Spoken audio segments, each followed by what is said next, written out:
Ya, itu dia tadi Koresponden terkait dengan kinerja 1 tahun KPK pimpinan Firly Bahuri. Tapi sebelum kita bahas soal bagaimana evaluasi kinerja KPK di 1 tahun kepemimpinan pimpinan baru KPK, kita akan bahas terlebih dahulu soal bagaimana kemudian isu yang sedang hangat beredar terkait dengan reshuffle kabinet akibat ada 2 menteri di kabinet Jokowi yang terseret atau tersandung kasus korupsi.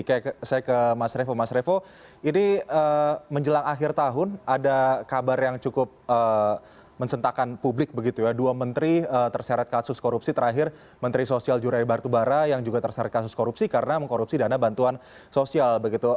Sebetulnya bagaimana membaca arah nantinya keputusan Jokowi untuk nanti mengganti 2 menterinya yang terseret kasus korupsi? Ya, yang jelas memang selama 1 tahun pemerintahan Jokowi Ma'ruf ini kan ada banyak evaluasi ya. Tidak hanya untuk kabinet-kabinetnya, ada beberapa kementerian yang bahkan kita tidak perlu menunggu setahun gitu. Ketika pertengahan tahun lalu ada lembaga survei yang sudah mengevaluasi 5 kementerian itu kan mendapatkan raport merah gitu. Salah satunya juga Kementerian Sosial di situ ketika political opinion itu IPO melakukan survei 5 kementerian mendapatkan raport merah.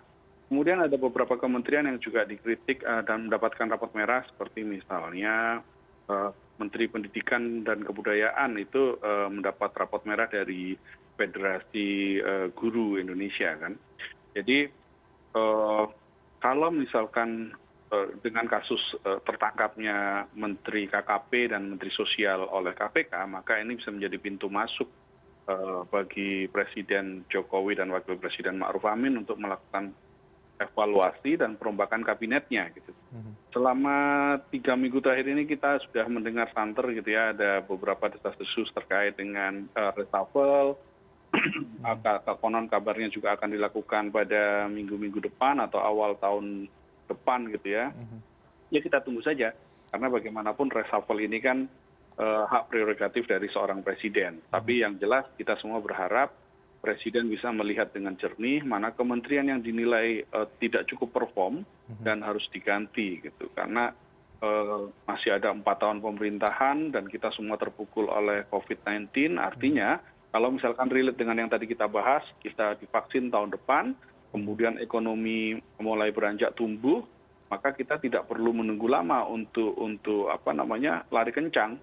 Artinya proses-proses vaksin dimulai awal tahun, perombakan pemerintahan kabinet dilakukan juga akhir tahun atau awal tahun depan gitu ya, dan sudah langsung kita lari gitu ya untuk melakukan perbaikan-perbaikan dan untuk kemajuan negara. Oke, Mas Revo, tapi terkait dengan momentum, apakah betul momentum penangkapan 2 menteri yang terjerat kasus korupsi ini dan juga di tengah momentum pandemi COVID-19 di mana kinerja kabinet sangat disoroti, ini menjadi momentum yang tepat sesungguhnya untuk Presiden untuk mengevaluasi kinerja menterinya dan melakukan perombakan kabinet? Sebenarnya kalau yang kita dengarkan Presiden akan melakukan reshuffle itu sudah dari bulan November ya. Kita sudah mendengar beberapa selentingan-selentingan bahwa Presiden akan melakukan perombakan kabinet gitu. Kok yang dilalanya kemudian ada penangkapan 2 menteri dalam waktu yang nyaris berdekatan itu ditangkap oleh Komisi Pemberantasan Korupsi. Dan saya rasa ini menjadi lebih kuat kan dorongan dan menjadi momentum yang pas lah untuk melakukan perombakan. Tidak hanya menteri yang terlibat korupsi, tapi menteri-menteri yang kinerjanya buruk, dan pasti Presiden memiliki raportnya sendiri terkait dengan target dan kinerjanya, itu sekalian aja diganti.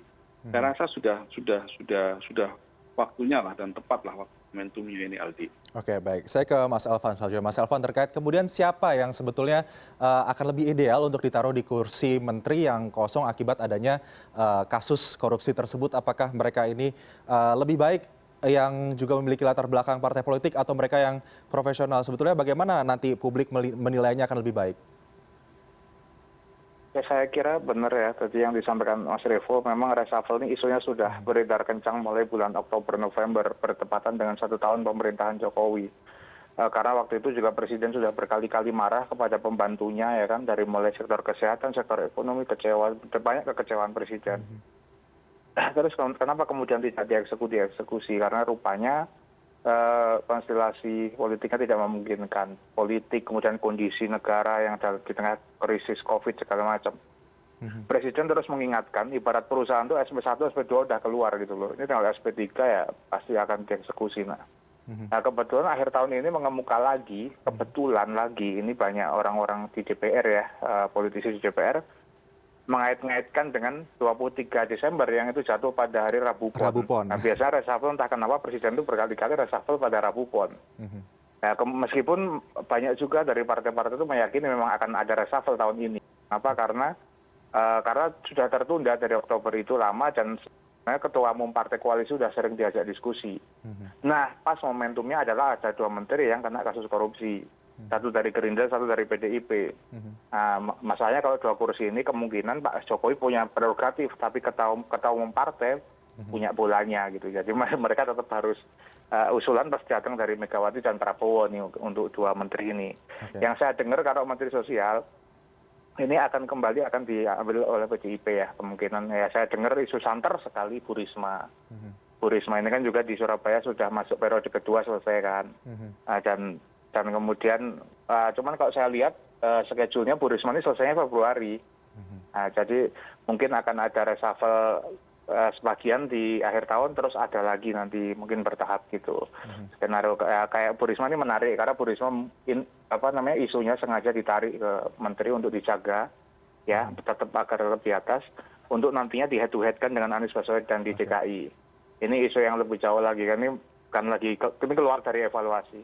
Nah, mumpung ada momentumnya menurut saya, kenapa kok nggak sekalian gitu, nggak cuma ganti 2 menteri ini, tapi juga mengoptimalkan kinerja seluruh kementerian. Kan sudah 1 tahun Pak Presiden kan pengen, Jokowi kan ini periode kedua, dia pasti akan pengen banget membangun legasi kan. Nah kalau mau membangun legasi maka cara yang paling bisa jadi sejarah adalah dengan membuktikan bahwa dia menjadi presiden yang mampu melewati pandemi COVID dengan sukses. Masyarakatnya sehat, ekonominya bisa bangkit dengan sangat cepat. 2021 ini kan tahun untuk pemulihan. Ya, jadi kekuatan pemulihan akan sangat dipengaruhi oleh kinerja pemerintah, presiden dalam hal ini dan para pembantunya. Jadi sudah setuju dengan Mas Revo tadi, cek lagi satu persatu, kan banyak yang menyoroti ya. Kayak presiden beberapa kali marah terkait dengan tim komunikasi misalnya. Dia bahkan sampai mengeluarkan teguran, ya kan. Kemudian saya sektor ekonomi, ya kan, berkali-kali juga teguran. Sektor kesehatan, ya Pak Jokowi sampai marah ketika nilai angka positif COVID naik, kematian naik, semua naik. Itu baru-baru ini kan. Nah kalau marah-marah saja itu kan tidak akan mengubah apa-apa. Nah, ketika Pak Presiden melakukan evaluasi, kemudian membangun kabinet yang bagus, itu kan lebih akan kelihatan hasilnya. Jadi ini kesempatan emas. Dan apakah kali ini Pak Presiden kan membangun legasi ya kan di periode kedua. Apakah Pak Presiden berani menaruh menteri-menteri yang memang profesional di bidangnya di kementerian itu? Ya jangan lupa banyak sekali menteri-menteri yang menuntut orang teknis, ya seperti di sektor perdagangan, perindustrian, kemudian kayak KKP ini segala macam, ini perlu orang yang memang sangat menguasai. Dari partai atau enggak itu bukan soal. Yang penting harus benar-benar orang yang menguasai itu. Baik, ini adalah supaya begitu dia masuk dia nggak mikir 2 kali karena ini dia tuh ketika masuk langsung ngegas.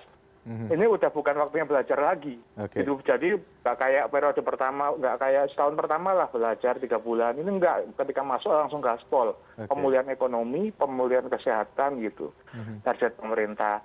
Jadi saran saya mudah-mudahan masyarakat pasti berharap presiden tuh ketika reshuffle betul-betul mempertimbangkan ya banyak faktor itu tadi, profesionalisme dan integritas tentu yang paling utama. Dan beranilah tidak menyenangkan ketua umum parpol lah. Senangkan rakyat, puaskan rakyat gitu. Jadi waktu yang baik untuk melakukan perombakan kabinet di tengah pandemi dan juga pada saat 2 menterinya mendapatkan rapor merah begitu, dan kita tunggu apakah benar nanti Rabu Pon atau Rabu pekan depan ini menjadi waktu Jokowi mengumumkan perombakan kabinet pekan depan berarti ya.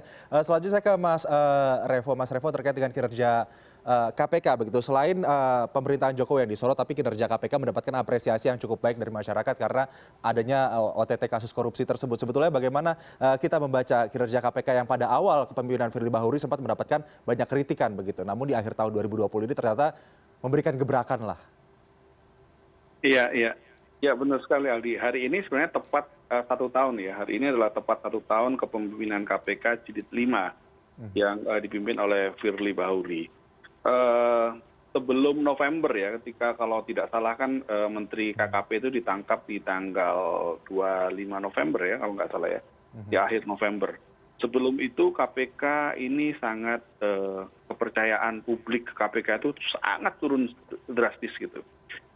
Publik itu merasa setahun yang lalu ketika pemilihan pimpinan KPK itu diwarnai dengan kontroversi-kontroversi, kemudian sampai Jenderal Firly Bahuri itu terpilih sebagai ketua KPK, pimpinan KPK, kemudian juga ada keberadaan Dewan Pengawas ya, Dewas yang publik pada waktu itu merasa jangan-jangan Dewas ini melemahkan KPK gitu, karena untuk melakukan fungsi penyadapan, fungsi pengintaian dan sebagainya harus mendapatkan izin dari Dewas.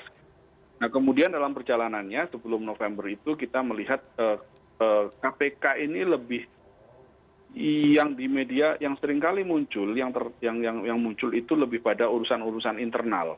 Mulai dari urusan etik dari pimpinan KPK, kemudian pengunduran diri dari lebih dari 30 pegawai KPK, sampai kemudian jubirnya Febri Diansah misalnya juga ikut mengundurkan diri dan seterusnya itu. Jadi isu-isu di KPK selama sebelum November sampai itu lebih banyak dipenuhi oleh isu-isu internal gitu. Sampai kemudian ketika KPK menangkap Menteri KKP dengan bukti-bukti yang cukup kuat, kemudian disusul menangkap Menteri Sosial gitu. Nah ini yang kemudian membuat publik cukup mengapresiasi lah dengan adanya penangkapan ini. Ketika sebelum hari anti korupsi sedunia, sebenarnya KPK, pimpinan KPK dan Dewas mengundang beberapa media. Saya termasuk yang datang di KPK pada waktu itu. KPK menggelar acara KPK mendengar. Jadi ada beberapa tokoh-tokoh masyarakat, organisasi masyarakat, termasuk juga media itu diundang untuk memaparkan apa. Ya, Mas Revo, singkat saja mungkin karena waktu kita semakin terbatas. Acara itu KPK mendengar komentar-komentar dari kita masyarakat gitu ya. Dan dari media yang diundang rata-rata memang semua menyampaikan apresiasi terhadap penangkapan dan menyampaikan bahwa sebelum adanya penangkapan ini KPK benar-benar ada di titik terendah lah dalam kepercayaan masyarakat. Dan dengan adanya penangkapan ini artinya membuktikan bahwa KPK masih ada. Dan kita berharap banget KPK masih ada di ujung depan pemberantasan korupsi di Indonesia. Karena apalagi dalam kondisi COVID seperti ini, Aldi, ini dana ratusan triliun itu kan dikucurkan untuk penanggulangan COVID, baik dari sisi kesehatan maupun sisi pemulihan ekonomi. Dan ini harus ada yang mengawasi. Dan kita berharap banget kepada KPK untuk menjadi garda depan dalam pemberantasan korupsi. Saya kira penangkapan kemarin itu layak diapresiasi lah. Taji KPK mulai terlihat begitu ya. Dewas itu dengan Dewas ternyata dalam 1 tahun terakhir sudah memberikan 120 lebih izin penyadapan gitu ya, artinya kerja-kerja KPK itu tetap berjalan dan kita berharap ini terus berjalan lah untuk mengawasi supaya korupsi ini tidak terus merajalela di negara kita ini. Artinya akhir tahun ini selain kita mengevaluasi bagaimana kinerja 1 tahun Kabinet Jokowi, juga kita mengapresiasi sekaligus juga KPK harus mengevaluasi lagi kinerjanya yang sudah mulai diapresiasi oleh masyarakat begitu ya. Terima kasih Mas Revolusi Riza, Wapemret CNN Indonesia TV, dan juga Mas Elvan Dhani Sutrisno, Wapemret Detikkom sudah bergabung malam hari ini di CNN Indonesia Prime News. Selamat malam. Selamat malam. Selamat malam. Dan CNN Indonesia Prime News masih akan segera kembali usai jeda.